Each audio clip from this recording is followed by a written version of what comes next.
오늘 대발을 성경 말씀 봉독해 드리겠습니다. 창세기 5장 1절부터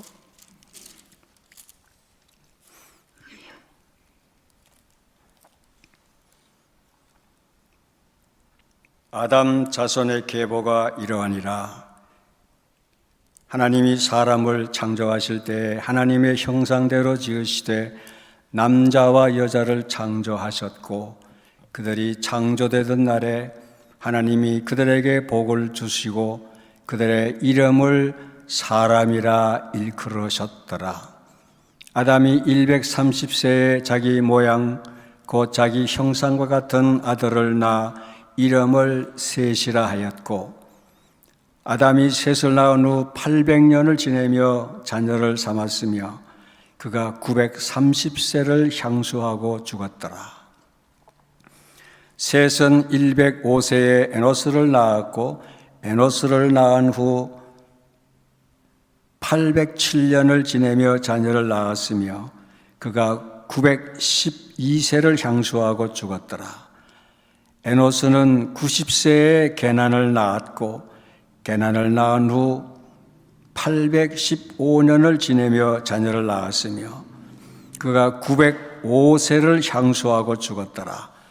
게난은 70세에 마할랄레를 낳았고, 마할랄레를 낳은 후 840년을 지내며 자녀를 낳았으며 그가 910세를 향수하고 죽었더라. 마할랄렐은 65세에 야렛을 낳았고, 야렛을 낳은 후 830년을 지내며 자녀를 낳았으며 그가 895세를 향수하고 죽었더라. 야렛은 162세에 에녹을 낳았고, 에녹을 낳은 후 800년을 지내며 자녀를 낳았으며 그가 962세를 향수하고 죽었더라. 에녹은 65세에 무드셀라를 낳았고, 무드셀라를 낳은 후 300년을 하나님과 동행하며 자녀를 낳았으며 그가 365세를 향수하였더라. 에녹이 하나님과 동행하였더니 하나님이 그를 데려가심으로 세상에 있지 아니하더라. 아멘. 여러분, 성경 이 말씀을 읽으시고 무슨 생각을 하셨습니까? 이 말씀이, 오늘 봉독해 드린 이 말씀이 우리와 무슨 관계가 있다는 말씀입니까? 아담 자손의 계보가 나와 무슨 상관이 있다고 이 말씀을 읽으시나 아마 하셨을 겁니다. 그런데 저는 새해 처음부터 다시 성경을 읽으면서 이 말씀을 보고 얼마나 큰 감동을 받았는지 몰라요. 전에 느끼지 못했던 인생의 의미를 깨닫게 되었습니다. 하나님 앞에서는 인생이 바로 이런 것이구나 하는 것을 깨달았습니다. 먼저 보십시다. 하나님께서 땅 위의 사람들을 생육하고 번성하게 하기 위해서 장수하게 하셨습니다. 생육하고 번성하려면 사람이 오래 살아야 되고 또 자녀를 많이 낳아야 됩니다. 그래서 하나님께서는 아담을 930년을 살게 하셨습니다. 아담이 130세에 아들을 낳아 셋이라 하였고, 셋을 낳은 후에 800년을 지내며 자녀를 낳았으며 그랬습니다. 여러분, 아담이 셋을 낳기 전에 30년을 사는 동안에 자녀가 없었겠습니까? 자녀가 있었을 거예요. 여러분들이 잘 아시는 대로 이 아담이 셋을 낳기 전에 가인과 아벨을 낳았잖아요. 그런데 이 가인이 아벨을 죽인 후에 아벨 대신 다른 아들을 주셨는데 그 아들이 셋입니다. 아담이 가인과 아벨을 낳고 가인이 아벨을 죽이니까 이 가인 하나밖에 없어서 다시 다윗을 주셨다, 이런 말씀보다는 가인이 나기 전에 이미 아담은 다른 자녀들이 여럿이 있었다는 성경 말씀이 기록되어 있습니다. 그 증거로는 가인이 아벨을 죽인 후에 하나님이 가인을 보시고 내 아우 아벨이 어디에 있느냐 하시니까 가인이 내가 아우를 지키는 자니까 나는 아벨이 어디에 있는지를 모른다고 했어요. 하나님이 가인이 아벨을 죽인 것을 아시고 가인을 벌하시니까 가인이 두려워서 내 벌이 너무 중하여 견딜 수가 없나이다. 주께서 나를 쫓아내시면 내가 유리하는 자가 되고 사람들이 나를 만나면 나를 죽이려고 할 것입니다. 창세기 4장 14절에 보세요. 물은 나를 만나는 자는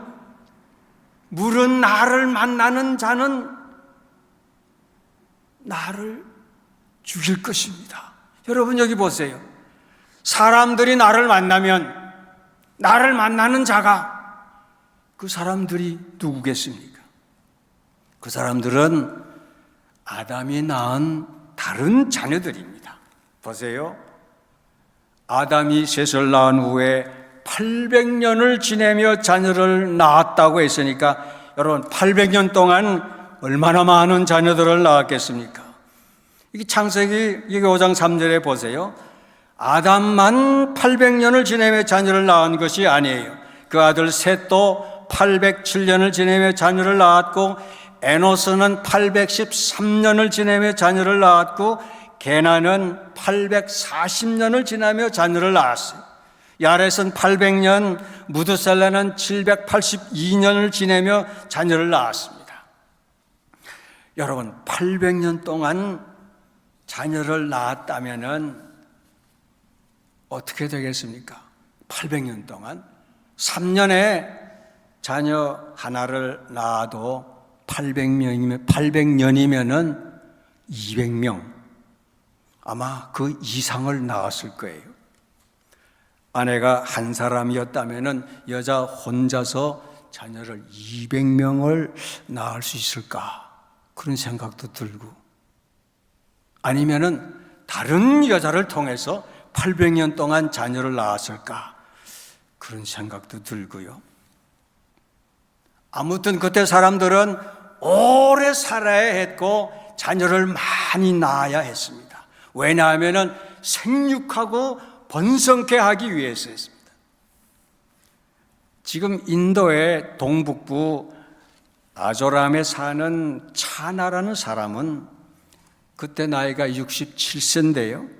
부인이 39명, 아들, 딸들이 94명, 가족 전체가 181명입니다. 기네스북에 오를 정도로 현재 세계 최대 가족입니다. 여러분 그림 한번 보세요. 전체 가족 사진 보세요. 그들이 사는 아파트, 이 방이 100개나 돼요. 39명의 부인들,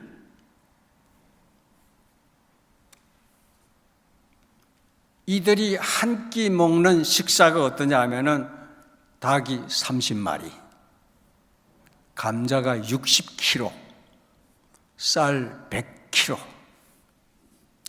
뭐 어때요? 적어도 남자가 이 정도는 살아봄직하죠? 자관 여러분, 67세 사람이 자녀가 181명이라고 참 대단해 보이는데, 하물며 800년, 900년을 살았다면 자녀들을 1800명 정도 자녀를 낳은 셈인데, 아무튼 성경은 이렇게 말씀하고 있습니다. 아담은 930세 살고 죽었더라. 셋은 에노스를 낳고 912세를 살고 죽었더라. 에노스는 게난을 낳고 905년을 살고 죽었고, 게난은 마할랄레를 낳아서 920세를 살고 죽었더라. 에녹은 무드셀레를 낳고 365세를 향수하였더라 그랬습니다. 벌써 여러분 이렇게 많이 살고 오래 살았는데도 모두가 낳고 죽었더라, 낳고 죽었더라 이 말밖에 없잖아요. 그때 사람들이 아무리 오래 살았고 자녀를 많이 낳았다 해도, 그리고 놀라운 일을 행했다 할지라도 하나님 앞에서는 다 같이 살고 죽은 이 기록밖에 없습니다. 저는 이 말씀 속에서 인생이란 한 줄로 끝나는구나, 이것을 느꼈습니다. 인생은 한 줄의 인생입니다. 그가 800년, 900년을 살면서 얼마나 많은 일들을 했겠습니까? 그런데 그들의 역사가 없어요. 그 행적이 없어요. 기록이 하나도 없잖아요. 오직 하나, 이름밖에 없어요. 그것도 한 줄. He lived and died. 하나님 앞에서는 한 줄의 인생입니다. 이 말씀은 오래 살았던 그 사람들에게만 주신 말씀이 아니에요. 세상 모든 사람들에게 주신 말씀입니다. 바로 우리들에게도 주신 말씀이에요. 참 놀라운 사실은 신약 성경 맨 처음 마태복음 처음에도 보면은 이런 말씀이 있어요. 아브라함과 다윗의 자손 예수 그리스도의 세계라. 아브라함이 이삭을 낳고, 이삭은 야곱을 낳고, 야곱은 다멜에게서 베레스와 세라를 낳고, 베레스는 헤스론을 낳고, 헤스론은 람을 낳고, 람은 아미나답을 낳고, 아미나답은 나손을 낳고, 나손은 살몬을 낳고, 살몬은 라합에게서 보아스를 낳고, 보아스는 루세에게서 오벳을 낳고, 오벳은 이새를 낳고, 이새는 다윗 왕을 낳으니라. 여러분 보세요. 여기에도 누가 누구를 낳고, 누가 누구를 낳고, 이 말밖에 없잖아요. 이 말씀 다 하나님 앞에 가면 다 이렇다는 것이 아니겠습니까? 여기에는 한 줄의 인생이 아니라 한마디밖에 없어요. 인생은 한마디 인생입니다. 인생은 한 줄의 인생이에요. 하나님 앞에 가면은 별난 존재가 아니에요. 다 같아요. 다 동일합니다. 왕이나 대통령이나 영웅이나 훌륭한 예술인이나 권력자나 학자나 군인이나 공무원이나 노동자나 남자나 여자나 성직자나 성도나 홈레스나 감옥에 갇힌 자나 산 자나 죽은 자 다 같아요. 꼭 같습니다. 다 같은 한 줄의 인생입니다. 여러분 인생은 다 같이 한 줄 인생인 줄을 믿으시기를 바랍니다. 우리는 이 시간 한 줄의 인생이라는 이 말씀 속에 하나님의 깊은 뜻을 다시 찾아볼 수 있습니다. 그게 뭐냐 하면 사람은 이름이 중요하다는 것입니다. 우리는 우리의 이름, 저의 이름, 여러분들의 이름 다 있잖아요. 그 이름 아주 중요합니다. 얼마나 그 이름이 중요하나. 이름은 그 사람의 성공보다 더 귀해요. 이름은 권력이나 재물보다, 명예보다, 세상의 그 무엇보다 귀한 것입니다. 그래서 예수님께서도 거지 나사로는 말씀하셨는데 부자의 이름은 부르지도 않았어요. 무덤에 있었던 나사로는 부르셨지만 죽은 나사로 옆에 누웠던 다른 사람 부르지 않았어요. 예수님께서 12제자 이름을 부르실 때도 시몬이라는 베드로, 그 형제 안드레, 세베대 아들 야고보, 빌립과 바돌로메, 도마와 세리마테, 알페오 아들 야고보, 다데오, 가나안인 시몬과 가룟 유다, 이렇게 12명만 부르셨습니다. 그때 당시만 해도 인물들이 얼마나 많았습니까? 율법사들, 서기관들, 하나님을 잘 믿는다는 바리새인들, 제사장, 서기관들 많이 있었지만 예수님께서는 12명 이 사람들의 이름만 부르셨어요. 이것은 구원 역사에 이 사람들이 필요하셨기 때문에 부르신 것입니다. 성경에 보면 이름이 기록된 사람들이 한 2,600명이나 돼요. 제가 성경을 읽으면서 이름들을 세어봤어요. 이름은 다 밑에 줄이 있으니까.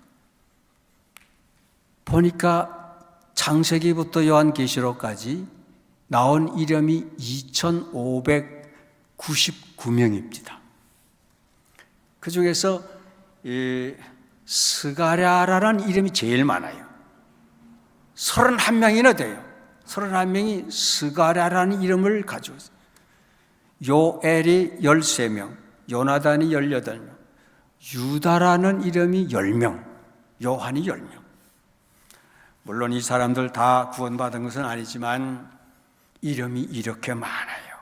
이름이 중요하니까 이름이 그렇게 기록되어 있는 것입니다. 여러분, 이름이 중요합니다. 그래서 예수님께서 사울을 부르실 때도 이름이 좋지 않아서 바울로 고쳐서 부르셨습니다. 사도행전에 보면은 사울아 사울아 내가 어찌하여 나를 핍박하느냐.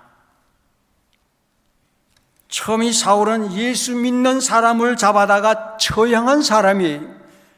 제사장의 이 공문을 가지고 다메섹에 있는 예수 믿는 사람들을 만나면은 남녀노소 막론하고 잡아다가 다 처형했습니다.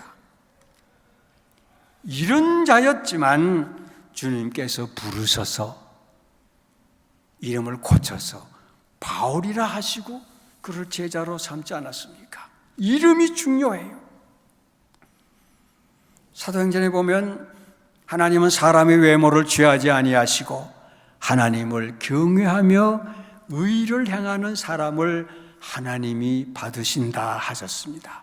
아무나 외모 보시고 행위 보시고 부르지 않습니다. 저도 이름이 있어요. 이름이 김용. 제 이름 처음에는 별로 좋아하지 않았어요. 김용이 뭐야? 우리 식구 이름이 다 경자 돌림이에요. 맨 위에 누님이 경숙이, 경용이, 경래, 경신이, 경희. 그런데 제 이름만 용이에요. 제 동생 이름도 한자예요. 김관. 오늘날 아버님 보고 왜 내 이름을 이렇게 지었어요? 그러니까 처음에는 너를 경수라고 이름을 지어서 동사무소에 가니까 경수는 안 돼. 그건 조선식 이름이잖아. 일본식 이름으로 줘. 동사무소 직원이 용이라고 해. 그래서 용으로 지었대요. 그때는 일제시대니까 이 창씨 계명, 이름도 다 바꾸고 성도 다 바꿔야 돼. 창씨 계명이 내려져서 이름을 지어도 일본식으로 이름을 지어야 호적에 올려줬대요. 일본이 그때는 1942년에는 세계 2차 대전 중이라서 일본이 미국만 잡으면 세계는 일본 것이다 해서 미드웨이 태평양 전쟁을 벌였는데 그만 일본 항공모함 4척이 미국의 항공기에 몰락이 되고 말았습니다. 그 해가 바로 1942년이에요. 1945년에 일본이 항복을 했습니다만 자관 1942년에는 일본의 통치가 극에 달했었기 때문에 제 이름이 이렇게 일본식으로 이름이 이어져서 별로 이름을 좋아하지 않았는데 보니까 이 김용이라는 이름을 가진 사람이 굉장히 많습니다. 인터넷에 보니까요 100명이 넘어요. 세계은행 총재도 김용이요, 유시 몰세데스 총장도 김용이요, 중국의 유명한 작가이면서 박사가 김용 박사예요. 지금 한국의 정치적인 많은 문제 인물 가운데에서 또 김용이라는 사람이 있죠. 여러분, 이름이 다 같아도 하나님은 다 부르시는 건 아니에요. 필요한 사람만 부르십니다. 여러분도 이름이 다 있잖아요. 이름 없는 분 있어요?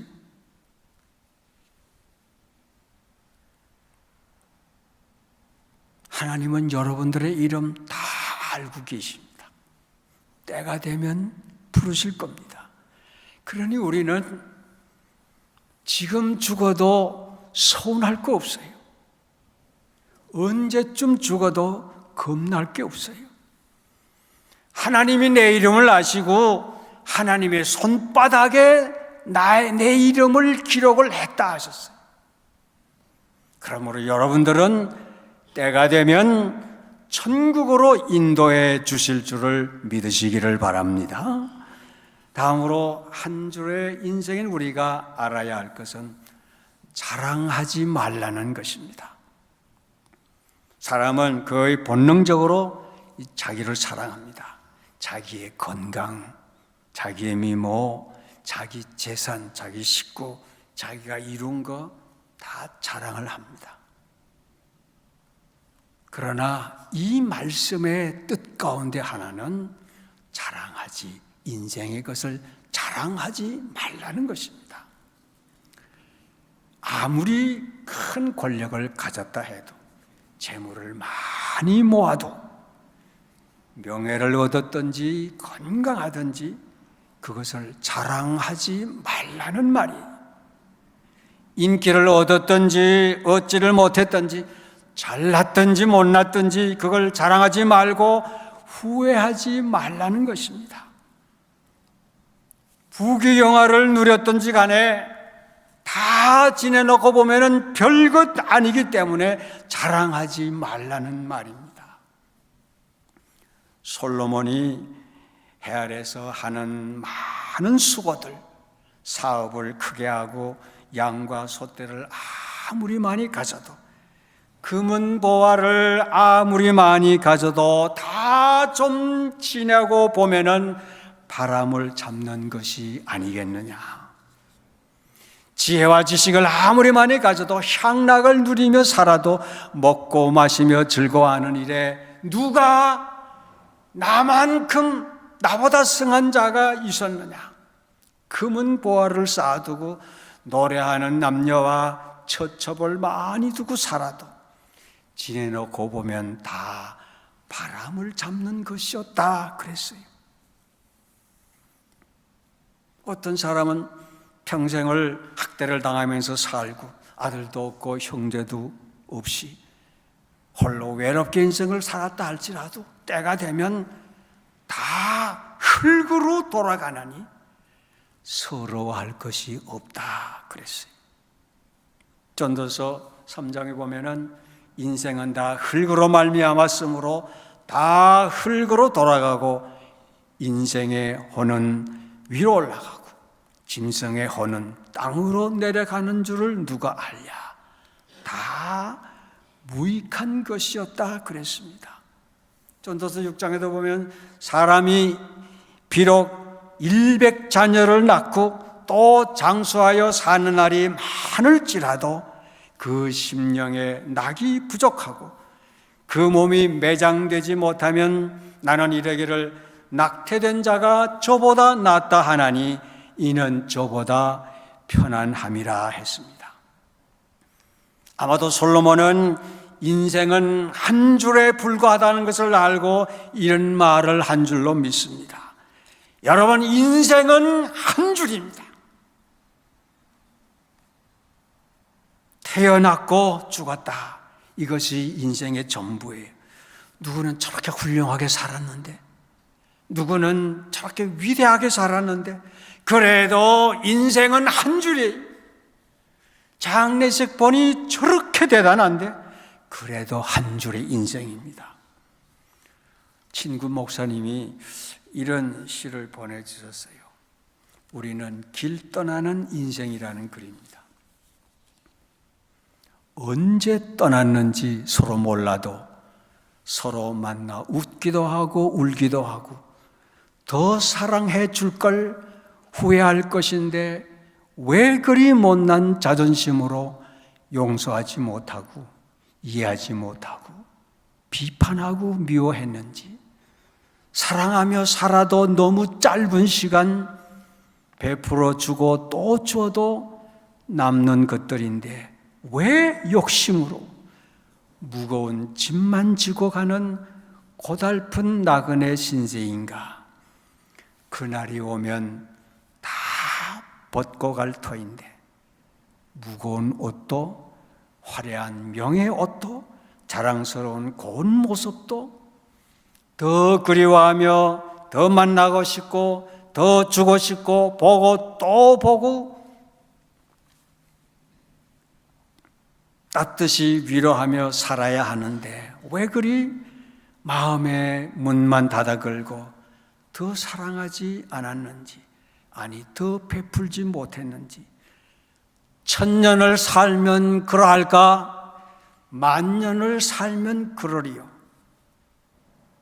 사랑한 만큼 사랑받고 도와준 만큼 도움받는데 심지도 않고 거두려고만 몸부림쳤던 부끄러운 날들, 우리가 서로 아끼고 사랑해도 허망한 세월인 것을 어차피 저 인생의 언덕만 넘으면 헤어질 것을 미워하고 싸워봐야 상처난 흔적만 훈장처럼 달고 갈 텐데, 이제 살아있다는 것만으로 감사하고 이제 함께 있다는 것만으로 사랑해야지.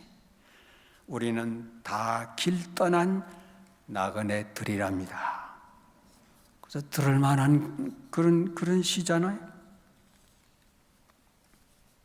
일본의 백세난 할머니 시바다 도요 씨는 2010년 이 자기 장례비로 모아둔 이 100만 엔을 가지고 맨 처음에 시집을 냈어요. 그 시집의 이름이 약해지지 마, 그런 시집인데 내용이 있잖아. 불행하다고 한숨 짓지 마. 햇살과 산들 바람은 한쪽 편만 들지를 않아. 꿈은 평등하게 다 꿀 수 있는 거야. 나도 괴로운 일 많았지만 살아있어 좋았어. 너도 약해지지 마. 그 여자는 어린 시절에 유복한 이 쌀집의 외동딸이었지만 10살 때 집안이 기울어서 여관집이나 이 요리집에 허드렛 일을 하면서 살았습니다. 그러다가 33세 때 주방장 시바타와 결혼을 해서 자녀를 낳고 그저 살다가 이별을 했어요. 80살에 다시 얻은 남편과 사별하고 혼자 살면서 몇 번을 죽으려고 하다가 90이 넘어서 시를 쓰기 시작을 해서 이 시를 써냈어요. 여러분, 그래도 인생은 한 줄의 인생입니다. 길 떠나야 하는 인생입니다. 여러분, 약해졌다고 포기하지 마세요. 다 됐다고 후회할 것도 없어요. 다 같은 한 줄의 인생입니다. 이제 살아있다는 것으로 감사하고 이제 함께 있다는 것으로 사랑하시기를 바랍니다. 전도서 3장에 내 소견에는 사람이 자기 일을 즐거워하는 것보다 나은 것이 없나니 이는 그의 분복이니라 했습니다. 5장 18절에는 사람이 하나님이 주신 바 그 일평생을 먹고 마시며 해 아래서 수고하는 모든 수고의 낙을 누리는 것이 선하고 아름다움을 내어 보았나니 이것이 그의 분복이로다 했습니다. 여러분들이 이 분복 받으면서 살아오셨습니다. 19절 말씀에 어떤 사람에게서든지 하나님이 재물과 부요를 주사 능히 누리게 하시며 분복을 받아 수고함으로 즐거워하게 하신 것은 다 하나님의 선물이라 그랬습니다. 여러분들이 바로 이 선물 받으며 살아오셨습니다. 이런 것을 알고 사는 사람, 잘 사는 삶입니다. 이런 사람이 행복한 사람이, 이런 사람의 이름이 아름다운 이름입니다. 이런 아름다운 이름이 바로 여러분들의 이름이, 때가 되면 하나님께서 내 이름을 부르시고 여러분들의 이름을 부르시고 천국으로 인도해 주실 것을 믿으시기를 바랍니다. 마지막으로 이런 간증 한번 들어보시기를 바랍니다. 노태우 대통령의 딸 노소영 씨의 간증인데 2003년 남편 최태원 SK 회장은 그룹 분식 회계 사건으로 감옥에 가 있고 아들 인건이는 소아 당뇨라는 난치병에 걸려서 평생 인슐린을 맞고 살아야 해서 서울대학병원에 입원했었는데 그땐 정말 괴로워서 견딜 수가 없었답니다. 아이는 혈당이 높았다가 낮았다가 건강이 왔다 갔다 하면서 언제 죽을지 맨날 노심초사하고 밤이나 낮이나 잠을 잘 수가 없었답니다. 그때는 정말 걱정 말고는 할 것이 없었대요. 그러다 어느 날 밤에 이 병실 침상에 누워 있는데 누가 아이와 자기 침대 쪽으로 다가왔어요. 모양을 보니까 아주 허름한 누더기 옷을 입었어요. 그리고 가만히 아이와 자기를 쳐다보면서 내가 지키고 있으니 걱정하지 마. 네가 걱정한다고 아이가 낫느냐? 걱정하지 마. 그때 일어나서 당신이 누구냐고 물었어야 되는데 그때 너무 피곤해서 그러지 못하고 속으로 내일 일어나서 물어봐야지 하고 다음 날 간호실로 가서 어젯밤에 누더기를 입고 내 병실에 들어온 사람이 누구예요? 물었습니다. 그런 사람 없었어요. 간밤엔 아무도 오질 않았습니다. 분명히 왔는데 누더기를 입고 왔는데 노소영 씨는 얼마 전에 맨발의 천사라는 최춘선 할아버지에 대한 이 다큐멘터리를 봤는데 그는 거지 행세로 30년간 지하철을 돌아다니면서 예수 믿으세요 전도하고 다니던 할아버지였습니다. 노소영 꿈에 나타난 그 할아버지가 최 할아버지의 모습과 너무 비슷해서 그제야 깨달았습니다. 내게 오신 예수님은 누더기 차림으로 오셨구나. 거지 모습을 한 그분이 바로 예수님이시구나. 이 사실을 알고는 마음의 평안이 왔어요. 예수님이 지켜주시는데 내가 왜 죽을까 살까 걱정해. 마음이 아주 자유스러웠습니다. 평안해졌어요. 걱정도 다 떨어졌습니다. 그때 아들 인건이는 17살인데 당뇨병을 앓고 살았지만 건강해서 정상적인 생활을 하고 지금 경기도 일산 개척교회에 열심히 나가서 봉사하고 믿음 생활 잘하고 있습니다. 이걸 보고 노태우 대통령도 불교 신자였는데 감옥에서 있으면서 감옥 생활하면서 조영기 목사님, 김정한 목사님, 하영조 목사님의 설교를 듣고 감옥에서 성경을 2번 읽으시고 신자가 됐어요.